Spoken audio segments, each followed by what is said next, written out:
Hello दोस्तों, स्वागत है आप सभी का हमारे यूट्यूब चैनल से टैट का पंच में। तो दोस्तों, जैसा कि आप सभी लोगों को पता होगा कि सी टैट का 15 दिसंबर को जो एग्ज़ाम होने वाला है, तो उसी की तैयारी चैनल के माध्यम से कराई जा रही है। तो दोस्तों, आज हम जो बात करने वाले हैं वो ईवीएस के सब्जेक्ट पर बात करने वाले हैं। ईवीएस में किस तरीके से एग्जामिनर और कैसे कैसे क्वेश्चन एग्जाम में पूछने या देखने को मिलते हैं, उस पर हम बात करने वाले हैं। और उसके लिए आपको कहाँ से पढ़ना चाहिए, क्या मटेरियल पर्याप्त होगा, ठीक है। तो दोस्तों, जो भी आपको कराया जा रहा है, तो आप लोग जान लिए कि आपको उसी में से सब कुछ देखने को मिलेगा। कोई भी एग्ज़ाम में जो क्वेश्चन आ रहे हैं, कोई सभी क्वेश्चन आपको बाहर से देखने को मिलेगा। सब कुछ आपको इन्हीं नोट्स में से देखने को मिल जाएगा, ठीक है दोस्तों। तो दोस्तों, शुरू करते हैं आज की क्लास।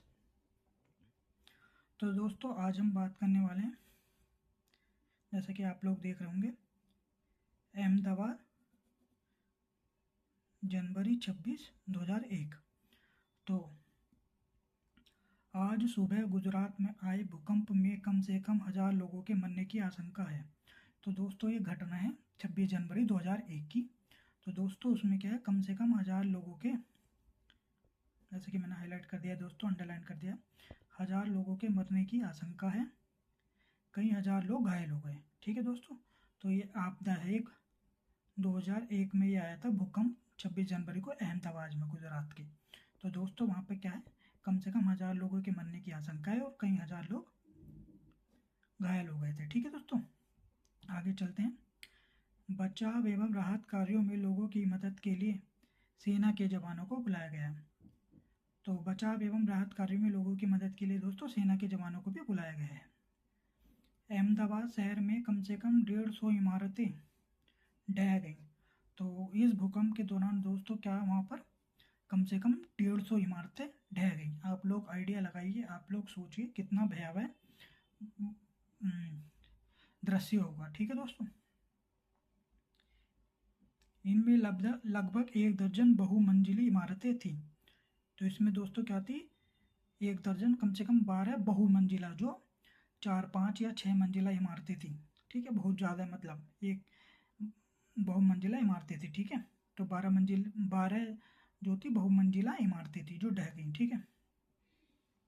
और आज शाम तक इनके नीचे से कम 250 सब निकाले जा चुके हैं। तो दोस्तों, जिस इस भूकंप के दौरान जो, मतलब जो भवनों के ढहने से जो उनमें दबे हुए लोगों की संख्या, और जो मतलब उसी दौरान भी उनकी डेथ हो गई, वे मर गए, तो मतलब, तो आप लोग समझिए 250 सब निकाले जा चुके हैं, ठीक है दोस्तों।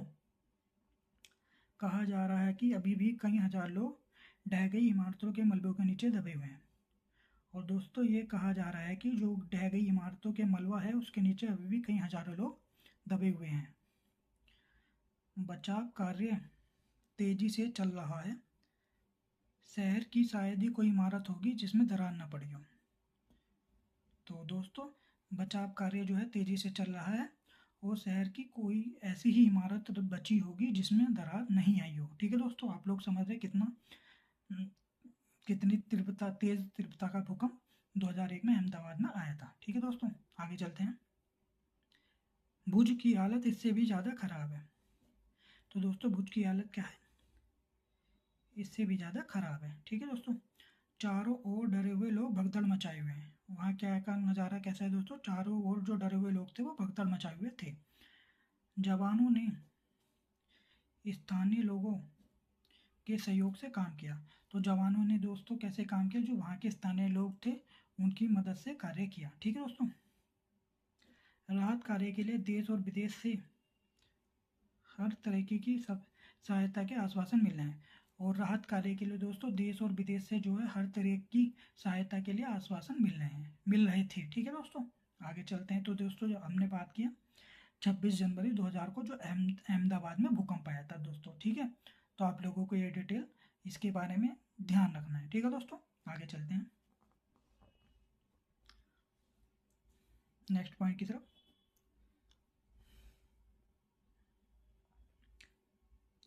हार्ट ब्लॉकोल्ड यह कहानी भारत के पूर्व राष्ट्रपति डॉक्टर जाकिर हुसैन ने लिखी है।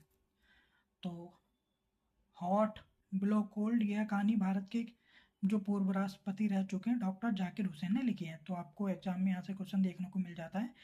एग्जामिनर इस तरीके से क्वेश्चन पूछ लेता है कि हार्ट और बिलो कोल्ड कहानी किस पूर्व राष्ट्रपति ने लिखी है। तो वहाँ को आपको राष्ट्रपतियों के नाम दे देगा 4। तो आप लोगों को ध्यान रखना है, एग्जाम के दृष्टिकोण से इंपॉर्टेंट है। ठीक है दोस्तों, आगे चलते हैं नेक्स्ट पॉइंट की तरफ। हमारे मुंह से निकलने वाली हवा बाहर के तापमान की तुलना में ठंडी या गर्म हो सकती है। तो दोस्तों, जो हमारे मुंह से निकलने वाली हवा होती है वो बाहर के तापमान की तुलना में ठंडी या गर्म हो सकती है, ये हमें ध्यान रखना है। ठीक है दोस्तों, आगे चलते हैं। स्टेथोस्कोप का उपयोग हमारे दिल की धड़कनों को सुनने के लिए किया जाता है। तो आप लोगों ने कभी ना कभी आप लोग डॉक्टर के पास गए होंगे किसी ना किसी कार्य से या खुद को दिखाने के लिए। तो आप लोगों ने देखा होगा कि एक स्टेथोस्कोप होता है जिसको लगाकर डॉक्टर क्या है आपके दिल की धड़कनों को सुनने का प्रयास करता है। ठीक है दोस्तों, या सुनता है। तो आप लोगों को ध्यान रखना है स्टेथोस्कोप के सहारे से के उपयोग से हम हमारे दिल की धड़कनों को सुनने के लिए उपयोग किया जाता है। ठीक है दोस्तों, नेक्स्ट पॉइंट की तरफ चलते हैं। ठंडी हवा भारी होने के कारण नीचे आती है और गर्म हवा ऊपर की तरफ जाती है। तो ठंडी हवा भारी होने के कारण दोस्तों क्या आती है, नीचे की ओर आती है, और गर्म हवा ऊपर की तरफ जाती है। ठीक है, हल्की होने के कारण। ठीक है दोस्तों, आगे चलते हैं नेक्स्ट पॉइंट की तरफ। सांस बाहर के तापमान के अनुसार ठंडी या गर्म हो सकती है। जो हमारी सांस है ना दोस्तों, वो बाहर के तापमान के अनुसार ठंडी या गर्म हो सकती है। ठीक है दोस्तों, तो ये आप लोगों को ध्यान रखना है। आगे चलते हैं।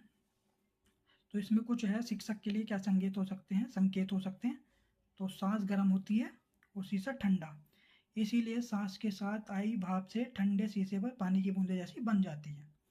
तो आप लोगों ने देखा भी होगा दोस्तों, ज़्यादातर हम विंटर के समय, जाड़े के समय की बात कर लेते हैं। हमारी सांस क्या होती है दोस्तों, गर्म होती है, और जैसे हम शीशे पर अपनी सांस छोड़ते हैं तो उससे क्या है, शीशे पर पानी की बूंदें जैसी बन जाती हैं। ये आप लोगों ने ट्राई भी किया होगा बचपन में अपने। तो ठीक है दोस्तों, यही नमी शीशे को धुंधला करती है। ठीक है दोस्तों, जैसे आप मुंह से भाप निकाल कर शीशे पर मारते होंगे तो शीशे पर पानी जैसे बूंदें बन जाती होंगी। ठीक है दोस्तों, सभी बच्चे या सभी ने ये क्रिया की हुई होगी अपने चाइल्डहुड के दौरान। ठीक है दोस्तों, सभी लोग ऐसा करते हैं। तो आप लोगों को ये ध्यान रखना है। ठीक है दोस्तों, आगे चलते हैं।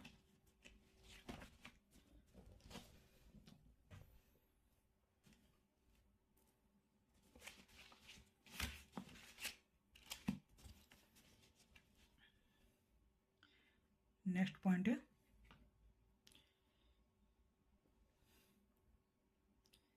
स्कूल के सफाई विभाग के साथ बातचीत के दौरान बच्चों को सम्मान देने के लिए संवेदनशील बनाना।